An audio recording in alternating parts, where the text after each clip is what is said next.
আসসালামু আলাইকুম। সবাইকে শুভেচ্ছা জানাচ্ছি। মাসুম মাহবুব দেখছেন ওপেন দ্য ইউটিউব চ্যানেল এবং মাসুম মাহবুব ফেসবুক পেজ। আপনারা যে প্রশ্নগুলো করেছেন আমি শুনতে পাচ্ছি, মার্কিন সেনাবাহিনী ঘাঁটি দেশে, বাংলাদেশে এই সম্পর্কে কিছু বলুন, সত্য কি মিথ্যা? এটা নিয়ে আলাদা কথা বলবো। এটা ভারতের কিছু গণমাধ্যমে এসছে। এটা নিয়ে আজকে কথা বলব না। আমি আরেকটা সেশন করব আলাদাভাবে। আজকে আমার যে বিষয়বস্তু আছে আলোচনা সেগুলো অনেকগুলো বেশ গুরুত্বপূর্ণ। আমি একটু স্টুডিওতে আছি এই মুহূর্তে লাইভটা শেষ করে। বাহিরে একটা জরুরি কাজের জন্য যাব। তারপরেও আপনাদের বেশ কিছু খবর দেওয়ার জন্য আসছি। প্রথম কথা হলো গত রাত থেকে মধ্যপ্রাচ্যের দৃশ্যপট পাল্টে যাচ্ছে। মধ্যপ্রাচ্য এক ভয়ংকর যুদ্ধের দিকে এগিয়ে যাচ্ছে। একদিকে ইসরায়েলের ভেতরে ব্যাপক অ্যাটাক হয়েছে, বিভিন্ন শহরে অস্ত্র কারখানা দাউ, দাউ করে জ্বলছে। পাশাপাশি আরবের মানে গালফ কান্ট্রির ভিতরেও কয়েকটি জায়গায় অ্যাটাক হয়েছে। অন্যদিকে মিস্টার ট্রাম্প বলছে টাইম ইজ স্ট্রাইকিং, ঘড়ি চলছে। সময় ফুরিয়ে আসছে। ইরানকে শেষ সময়টুকু দেয়া হচ্ছে। এরপর ইরানি জাতিকে ইতিহাসের সবচেয়ে ভয়ঙ্কর পরিস্থিতির মধ্যে পড়তে যাচ্ছে। মানে কি, নিউক্লিয়ারের চেয়ে ভয়াবহ কিছু করবে ট্রাম্প। আর ইরান বলছে শত্রুকে এইটুকু বলতে চাই, তোমরা যুদ্ধ শুরু করবে। আবারও বলছি ইরান শেষ করবে। পাশাপাশি আরো অনেকগুলো খবর আছে দর্শক। এক ভয়ঙ্কর অন্ধকারের দিকে যাচ্ছে পৃথিবী। সে অন্ধকারের খবরগুলো এখন দিতে হচ্ছে, দুঃখজনক হলেও। আসেন, প্রথম যে খবরটি দিচ্ছি, ওমান সাগরে মার্কিন রণতরীগুলো রয়েছে। প্রথমে Donald Trump time is trekking বলে ইরানকে শাসিয়ে বলেছে, পুরো ইরান আমাদের কবজায়।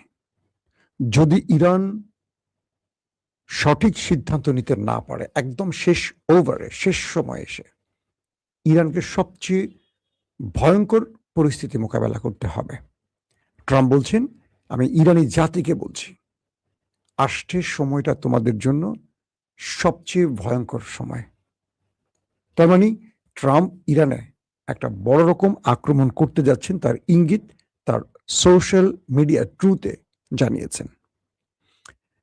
পাশাপাশি ট্রাম্পের এই হুমকির পাশাপাশি আরো বলা হয়েছে পুরো ইরানকে তারা চারদিক থেকে ঘিরে ফেলেছে এবং ইরান যদি এই অল্প সময় একদম লাস্ট টাইমে কোনো সঠিক সিদ্ধান্ত নিতে না পারে তাহলে ইরান শেষ। এবং ট্রাম্প বলছেন বা মার্কিন যুক্তরাষ্ট্র বলছে ইরানের কোনো প্রস্তাব গ্রহণ করা হবে না, না হরমুজ তাদের দেয়া হবে, না নিষেধাজ্ঞা প্রত্যাহার করা হবে, না তাদের ফ্রিজ হওয়া অর্থ ফেরত দেওয়া হবে, কিচ্ছু দেয়া হবে না। নিউক্লিয়ার ইস্যু ছাড়া ইরানকে কিচ্ছু দেয়া হবে না। এবং ইরানকে আমরা চারদিক থেকে ঘিরে ফেলেছি। ইরান সবচেয়ে বড় আঘাতের মুখোমুখি হতে যাচ্ছে।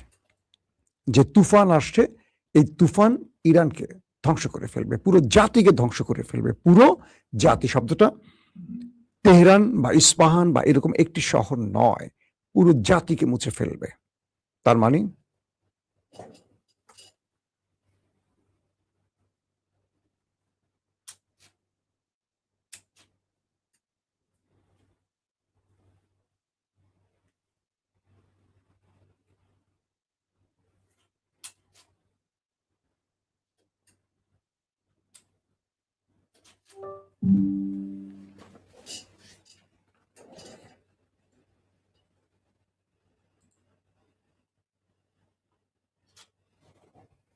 কিতা সমস্যা হচ্ছে ভাই, কিছু তো বুঝবার পারতেছি না। হঠাৎ করে লাইভের মধ্যে ক্যামেরা অফ হয়ে যায়। হ্যাঁ, এই প্রিয় বাবু, তো এখন যে অবস্থাটা হয়েছে, আমার চেহারা কি একটু ডিফোকাস মনে হচ্ছে নাকি? আমার তো তাই মনে হচ্ছে। ক্লিয়ার কি দেখছেন নাকি আমার চেহারা একটু ঘোলা ঘোলা লাগছে? তো এই পরিস্থিতির মধ্যে ইরানকে যে হুমকি ট্রাম্প একটার পর একটা দিচ্ছেন, এটা ভয়াবহ একটা ব্যাপার তৈরি হয়েছে যে ইরানকে তিনি মুছে ফেলতে চান, একেবারে মানচিত্র থেকে মুছে ফেলবেন, এই হুঁশিয়ারিটা দেওয়া হয়েছে। এখন এই পরিস্থিতির মধ্যে ইরান পাল্টা কি জবাব দিয়েছে চলেন আমরা সেটা একটু শুনি। কাম আমার স্টুডিওতে একটু আসো বাবা। তো ইরান পাল্টা জবাবে বলছে আমেরিকাকে, ওমান সাগর হবে আমেরিকার জন্য কবর। ঠিক এই ল্যাঙ্গুয়েজটা উচ্চারণ করছে ইরান, কারণ ওমান সাগরে এখন আমেরিকা অবস্থান করছে। বলছে ওমান সাগর হবে আমেরিকার কবরস্থান। আমেরিকার রিফ্রেশ বাটনটা একটা ক্লিক করো।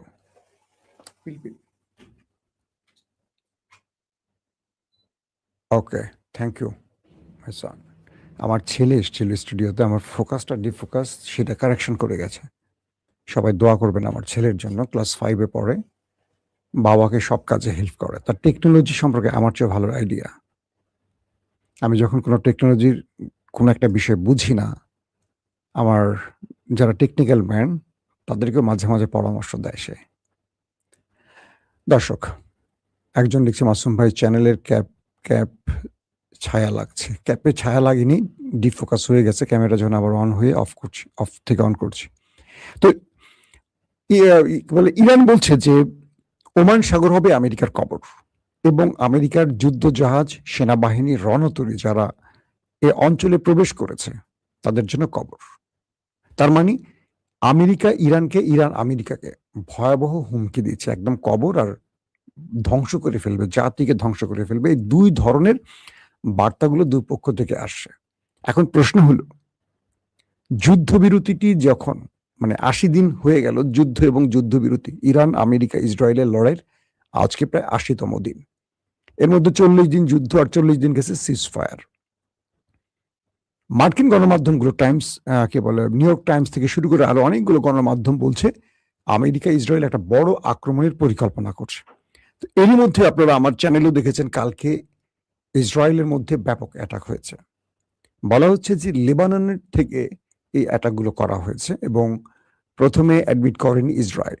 তাদের যে অ্যারো মিসাইল কারখানাটা, যেখান থেকে অ্যারো 2, 3, 4 এই যে আকাশ প্রতিরক্ষা সিস্টেমের যে মিসাইলগুলো তৈরি করে ইরানের ব্যালিস্টিক মিসাইলকে ইন্টারসেপ্টের জন্য, সেই কারখানায় হামলা হয়েছে।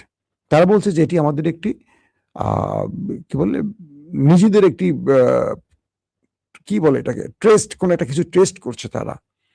কোনো মিসাইল কারখানার মধ্যে টেস্ট করে কারখানা ধ্বংস করে ফেলে, এটা তো টেস্ট না, এটা তারা তাদের ব্যর্থতা লুকাবার জন্য ইসরায়েল এই কথাগুলো বলেছে। আন্তর্জাতিক গণমাধ্যম কাউকে সেখানে ঢুকতে দিচ্ছে না, পুরো নিউজ মিডিয়ার উপর সেন্সর বসিয়ে দিয়েছে। এরপর আমরা আল মায়াদিন থেকে শুরু করে কয়েকটি গণমাধ্যমের ফুটেজে দেখেছি লেবানন থেকে ইসরায়েলের ভেতরে ব্যাপক অ্যাটাক করা হয়েছে। একদম কয়েকটি শহরে মিসাইল হিট করে একদম পুরো আকাশ রাতের অন্ধকারে আলোতে ভরে গেছে। এত আগুনের ফুলকি দেখা গেছে, এত ম্যাসিভ আকারে অ্যাটাক হয়েছে দেশটির ভেতরে। ইরান এটার সাথে নিজের সম্পৃক্ততা আছে কিনা কিচ্ছু বলে নাই। সৌদি আরবে 3টি ড্রোন ঢুকেছিল, 3টিকে সৌদি আরব ইন্টারসেপ্ট করেছে, বাট সৌদি এখন পর্যন্ত বলেনি এটা কারা করেছে। তবে কিছু কিছু গণমাধ্যম বলছে এটা ইরান করতে পারে, বাট এটা ইরান অস্বীকার করেছে যে না, তারা এই কাজটি করেনি। পাশাপাশি আরব আমিরাত কয়েক দফা হিট হয়েছে। এর মধ্যে আরব আমিরাতের আল বারাকা পারমাণবিক বিদ্যুৎ কেন্দ্র আক্রমণ হয়েছে। 3টি ড্রোন হিট করেছে, 2টো ইন্টারসেপ্ট, একটা অ্যাটাক করেছে। এটা নিয়ে রাফায়েল গ্রোসি, যিনি পারমাণবিক প্রকল্প অর্থাৎ IAEA এর প্রধান, তিনি বলছেন যুদ্ধে নিউক্লিয়ার সাইটগুলো সবসময় যুদ্ধের বাইরে থাকে। এটা হুমকি, যুদ্ধ শুধু নয়, পৃথিবীর জন্য হুমকি। যারা করেছেন তাদেরকে বলছেন যে এটা ভয়ঙ্কর কিছু, এটা উচিত নয়। আর আরব আমিরাত বলছে এটি সন্ত্রাসী হামলা। এখনো আরব আমিরাত বলেনি এটা কারা করেছে। এর মধ্যে যে পরিস্থিতিটা নতুন করে তৈরি হয়েছে সেটি হলো ইয়েমেন, অর্থাৎ আরবের কয়েকটি দেশে কাল রাতে কিন্তু হামলার ঘটনা ঘটেছে। আমি কিছু ইঙ্গিত আপনাদের দিয়েছি, ইসরায়েলে হয়েছে। আমেরিকা ইয়েমেনে কয়েকটা অ্যাটাক করেছে। তো এই অ্যাটাকের মধ্যে ইয়েমেন আমেরিকার কয়েকটি ড্রোনকে ভূপাতিত করেছে ইয়েমেন, এবং তাদের যে হেলফায়ার মিসাইল আছে এটিকেও ইন্টারসেপ্ট করেছে বা ধ্বংস করেছে। ইন্টারসেপ্ট বলবো না, ধ্বংস করেছে বলবো ইয়েমেন। এবং ইয়েমেন বলছে তারা যে কোনো সময় বাবুল মান্দাব বন্ধ করে দেবে। হরমুজ তো বন্ধই আছে, বাবুল মান্দাব বন্ধ করে দিলে গালফ কান্ট্রির হাতে হারিকেন ধরে যাবে। এই পথটি ছাড়া আর কোনো পথ তাদের জন্য খোলা থাকবে না। তো এই পরিস্থিতির মধ্যে ইরান যে বলল যে পৃথিবী যা দেখেনি আমরা তা দেখাবো, এখন এই ইরান কি দেখাবে আসলে, এটা নিয়েও অনেক জল্পনা কল্পনা চলছে। অনেকে বলছে যে ইরানের কাছে এমন ধরনের মিসাইল আছে যেটা তারা প্রকাশ করেনি, এটা এই যুদ্ধে তারা ব্যবহার করতে চায় শত্রুর বিরুদ্ধে। সেই মিসাইল গুলো লঞ্চ করা হয়েছে ইরানের পক্ষ থেকে, একাধিকবার এই কথাগুলো বলা হয়েছে। এখন একটি বিষয় আলোচনার সবচেয়ে শীর্ষে আসছে, ট্রাম্প যে শব্দটি বলছে time is over, time is trekking, ঘড়ি চলছে। তার মানে ট্রাম্প একদম শেষ মুহূর্তের চূড়ান্ত বার্তাটি ইরানকে দিয়েছে। ইরানও আমেরিকাকে চূড়ান্ত বার্তাটি দিয়েছে। পুরো পৃথিবী এক ভয়াবহ তুফানের অপেক্ষায় আছে, কারণ ট্রাম্পই বলছে এই নীরবতা হলো আসছে ভয়ঙ্কর এক তুফানের জন্য। মানে তুফান আসার আগে একটা নীরবতা তৈরি হয়, সেটারও ইঙ্গিত দিয়েছে ট্রাম্প গতকালকে, আপনারা জেনেছেন। তো এই পরিস্থিতির মধ্যে আরব আমিরাত বা গালফ কান্ট্রি কোন পক্ষে দাঁড়াচ্ছে সেটা নিয়েও একটি পক্ষ তৈরি হচ্ছে। ইসরায়েল ট্রাম্পকে সরাসরি ইঙ্গিত দিয়েছে যুদ্ধের জন্য, কারণ কালকে ট্রাম্প যখন ইরানের সাথে তার শেষ চেষ্টাটি ব্যর্থ হয়, অর্থাৎ ট্রাম্প যখন তার লাস্ট বক্তব্যে বলেছেন যে টাইম ইজ ট্রেকিং, তারপরে তিনি কি বলে ইসরায়েলের প্রধানমন্ত্রী নেতানিয়াহুকে কল করেছেন এবং তিনি বলছেন ইরানের সময় ফুরিয়ে আসছে, ইরানকে আমরা এই করবো ওই করবো সেই ঘোষণা দিয়ে ফেলছেন। তারপরে তিনি নেতানিয়াহুকে ফোন করেছেন। নেতানিয়াহু জরুরি মিটিং থেকে বেরিয়ে এসে ট্রাম্পের সাথে কানেক্ট হলেন এবং দুজন একটা বিস্তর আলোচনা করলেন পুরো যুদ্ধের পরিকল্পনা নিয়ে। সোশ্যাল মিডিয়াতে এবং গণমাধ্যমে কিছু প্রশ্ন উঠেছে। ট্রাম্প যখন চীন থেকে ফিরে এলেন আমেরিকাতে, এসে তিনি পুরো বিষয়টি নিয়ে প্রথম যে ফোনটি করলেন নেতানিয়াহুকে, একই অবস্থা।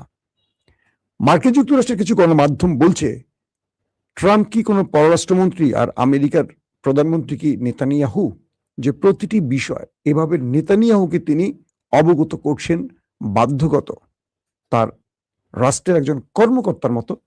মানে ট্রাম্প আমেরিকার একজন ক্ষুদ্র কর্মকর্তা বা পররাষ্ট্রমন্ত্রী বা অ্যাডভাইজার, আর তার আমেরিকার প্রধানমন্ত্রী হলো ওই নেতা কাকু। তাকে সবকিছু তাকে বলতে হচ্ছে, পুরো রিপোর্ট তাকে দিতে হচ্ছে।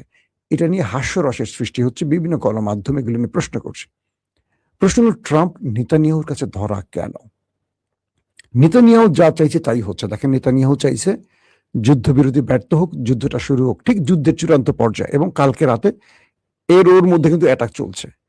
ইসরায়েলে অ্যাটাক হয়েছে, আরব আমিরাত অ্যাটাক হয়েছে। আরব আমিরাতের অ্যাটাকটা ধরেন ইরান করে থাকে।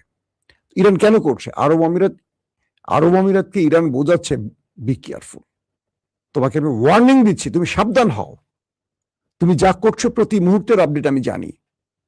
তুমি নেতানিয়াহুকে তোমার দেশে এনে যুদ্ধের পরিকল্পনা তৈরি করছো, তুমি মোসাদকে আনছো, তুমি আইডিএফ প্রধানকে আনছো, অর্থাৎ ইসরায়েলের সেনা প্রধানকে আনছো, গোপনে গোপনে তুমি এগুলো করছো আর অস্বীকার করছো। তুমি কি চাও? তুমি কি চাও ইরান তোমাকে মুছে ফেলুক মানচিত্র থেকে? তোমাকে আমেরিকা বাঁচাবে, ইসরায়েল বাঁচাবে, যারা নিজেরাই ইরানের মার খেয়ে যুদ্ধবিরতি ঘটায়?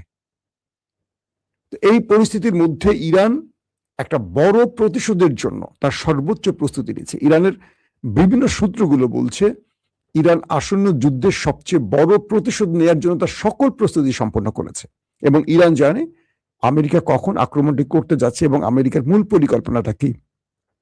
কারণ আমেরিকা যখন ইরানকে থ্রেট দিচ্ছে, ইরান পাল্টা থ্রেট দিচ্ছে। ইরান বলছে না যে আমাকে একটু সময় দেওয়া বা কি, ইরান বলছে তোমাকে আমি ওমান সাগরে কবর বানাবো। ইরান বলছে তোমার কমান্ডো আমার মাটিতে নামলে কেউ জীবিত ফিরে যাবে না, পায়ে হেঁটে আসবে কিন্তু পা ছাড়া যাবে আর কি, মানে স্ট্রেচারে শুয়ে যাবে। এই যে মানে কাউন্টার অ্যাটাক ট্রাম্পের সাথে চলছে ইরানের, কোনো একটি জায়গায় মনে হচ্ছে না যে ইরান সামান্য ভয় পাচ্ছে। কি অদ্ভুত না বিষয়টা! ইরানের টেলিভিশনগুলোতে, মসজিদগুলোতে, কলেজগুলোতে, রাস্তাগুলোতে, স্টেডিয়ামগুলোতে সামরিক প্রশিক্ষণ চলছে, অস্ত্র হাতে কমান্ডাররা আসছেন, নারী পুরুষ ইরানের জনগণকে ট্রেনিং দিচ্ছেন, মসজিদের মিম্বারে দাঁড়িয়ে অস্ত্রের ট্রেনিং দেওয়া হচ্ছে। মানে এখন মনে হচ্ছে মসজিদকে পারফেক্টলি ব্যবহার করতে যাচ্ছে ইরান। আমি কালকেও বলেছি, মসজিদ শুধু নামাজের স্থান না, মসজিদ নামাজের পাশাপাশি এখান থেকে পুরো পৃথিবী রাষ্ট্র ব্যবস্থা পরিচালনার জায়গা। আমাদের দেশে মসজিদের ইমামদের অল্প শিক্ষিত লোকদেরকে ইমাম বানানো হয়, আর তাদেরকে চালায় একটা মসজিদ পরিচালনা কমিটি, যারা নিজেরা নামাজ পড়েন না, সুদের ব্যবসা করেন, ঘুষের সাথে লেনদেন করেন, পেট মোটা অসভ্য, মানে কি বলবো, ইসলাম বিরোধী লোকগুলো। জাস্ট সমাজে কিছু টাকা আছে বা রাজনৈতিক পরিচয় আছে, তারা পরিচালনা কমিটি, আর তারা যেভাবে কাম ধরে উঠান বসান আমাদের ইমাম মুয়াজ্জিনরা ওঠেন। এর বাইরে দুনিয়া দেখেন, আরব রাষ্ট্রগুলোতে দেখেন, ইরানকে দেখেন, তুরস্কে দেখেন, মসজিদের ইমাম হন সবচেয়ে বড় স্কলার, সবচেয়ে বড় জ্ঞানী লোকটা। আর আমাদের দেশে দেখেন, মসজিদের মাইক থেকে যে আজান হয়, মানুষ তো আজান শুনেই মসজিদে যাবে। আল্লাহ রাসূল বলছেন সবচেয়ে সুমধুর কণ্ঠে মানুষকে নামাজের জন্য ডাকো। আমাদের দেশে দেখেন, যার কোনো কাজ নাই, দুটো পরিচয় পাবেন, যার কোনো কাজ নাই বা যে পরিবারের সবচেয়ে কম মেধাবী লোক, শেষ পর্যন্ত তাকে এলাকার সাংবাদিক বানানো হয়। আমি নিজেও সাংবাদিক, সেজন্য বললাম। বাংলাদেশের অধিকাংশ জেলা করেসপন্ডেন্ট দেখবেন অনেকেরই লেখাপড়ার শিক্ষাগত যোগ্যতা খুব কম। এরা একটা কার্ড সংগ্রহ করে এলাকা চাঁদাবাজি করে, এদের কাজ হলো চাঁদাবাজি, আর কিচ্ছু না। কারণ বাংলাদেশের টেলিভিশনগুলো, পত্রিকাগুলো ঢাকা অফিসে ঠিক মতো বেতন দিতে পারে না। এই মুহূর্তে বাংলাদেশের যত টেলিভিশন আছে দেখবেন ঢাকাতে 2 মাস, 3 মাস, 4 মাস, 5 মাস বেতন দিতে পারছে না। কোনো মিডিয়া দিচ্ছে অর্ধেক অর্ধেক করে। তারা জেলা প্রতিনিধিদের বেতন দেয় কিভাবে? দিতে পারে না, 1 টাকাও দিতে পারে না। সত্য কথা বলি, 2-1টা গণমাধ্যম ছাড়া দিতে পারে না। প্রথম আলো, এনটিভি, এরকম কিছু গণমাধ্যম দিতে পারে, বাকিরা দিতে পারে না। তো এরা কি করে? এই কার্ড দিয়ে দেয়, বলে যে তুমি মাসে এলাকা থেকে 2 লাখ 3 লাখ চাঁদাবাজি করবা, অর্ধেক তোমার, অর্ধেক ঢাকা অফিসে পাঠাবা। আর এই অশিক্ষিত সাংবাদিকরা করে কি দেখবেন, নিজের এলাকার মধ্যে পুরা দাপিয়ে বেড়া। আরে বাবা, মানুষ হ্যাভি ভয় পায় তাদের। একটা সাংবাদিকও না, কিন্তু লেখাপড়া তো জানে না, নিজের নাম লিখতে গেলে 14টা ভুল করে। আরেকটা পেশার লোক আছে বাংলাদেশে দেখবেন অলিতে গলিতে, আমাদের হুজুর সমাজ, যারা আলেম, সবচেয়ে বড় সম্মানিত ব্যক্তি যে আলেমরা, দেখবেন এদের অধিকাংশই এই আপোষ করতে পারে না বলে এরা ভালো ভালো জায়গায় বসতে পারে না। তো বসে কারা? যারা আপোষকামী, অল্প শিক্ষিত হুজুররা। সব জায়গায় না, সব মসজিদের এই দশা না। কিছু কিছু মসজিদে ভালো ভালো আলেম আছেন, ভালো ভালো খতিব আছেন। আমি অনেক সময় অনেক জায়গায় নামাজ পড়তে যাই, হ্যাঁ, মানে একটু ভালো তেলাওয়াত শোনার জন্য যাই। আফসোস লাগে, বাংলাদেশের অধিকাংশ মসজিদে সুমধুর কণ্ঠে আজান শোনা যায় না। যে আজান দেয় মনে হয় শুধু মানে দেওয়া লাগে বলে দেয়, এরকম। তো ইরান সেই মসজিদে বসে এবার অস্ত্র হাতে দাঁড়িয়েছে, প্রশিক্ষণ দিচ্ছে তার জনগণকে আত্মরক্ষা কি করতে হবে। এই বিষয়গুলো আমেরিকা ইসরায়েলকে টেনশনে ফেলে দিয়েছে। কারণ একটা জাতি যখন এক হয়ে যায়, ধরেন আফগানে 20টা বছর আমেরিকা ন্যাটোকে নিয়ে হাজির ছিল, এখানে কিন্তু লজ্জাজনক পরাজয় হয়েছে আমেরিকার। সিরিয়াও রাখতে পারেনি। আপনারা ভিয়েতনামের হিস্ট্রি জানেন। আমেরিকা যেখানে সর্বশেষ গেছে, সব জায়গায় পরাজয় নিয়ে ফিরেছে, সেখানে সবচেয়ে স্ট্রং দেশ ইরান। আর এই যে জাতি, ভীমরুলের জাতি, মরে যাবে কিন্তু নিজের দেশের মানচিত্র ছাড়বে না, পতাকা ছাড়বে না, ইজ্জত ছাড়বে না, সেই জাতিকে হারাবে। ইরানের নারীরা রাস্তায় নেমে এসছে, জানেন? ইরানের নারীরা অস্ত্র হাতে রাস্তায় নেমে আসছে। আর আমেরিকার প্ল্যান কি? তারা বড়সড় অ্যাটাক করবে, তারপর কমান্ডো নামাবে, তারপর ইরানিদের ডাকবে যে তোমরা রেজিম চেঞ্জের জন্য এসো।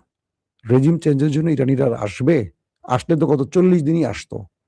তো এই প্রেক্ষাপটে একটা বড় তুফান আসতে যাচ্ছে। এই তুফান পৃথিবীকে এক ভয়ঙ্কর বিপর্যয়ের দিকে নিয়ে যাবে, এমন ইঙ্গিত দিচ্ছে বিশ্ব সামরিকবিদরা। আমরা চাই না এই তুফানটা আসুক। আমরা চাই আমেরিকা, ইরান, সব পক্ষ যেটা শান্তির জন্য হয় সেই সমঝোতাটা করুক।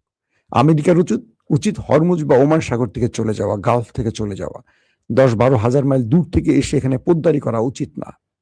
ইরানের উচিত পুরো পৃথিবী, যেমন আমরা দরিদ্র দেশ, তেলের সংকটে তেলের দাম কয়েক গুণ বেড়ে গেছে, আমাদের কৃষকরা খুব চাপে পড়ে গেছে, আমাদের অ্যাটলিস্ট একটু ছাড় দেওয়া উচিত।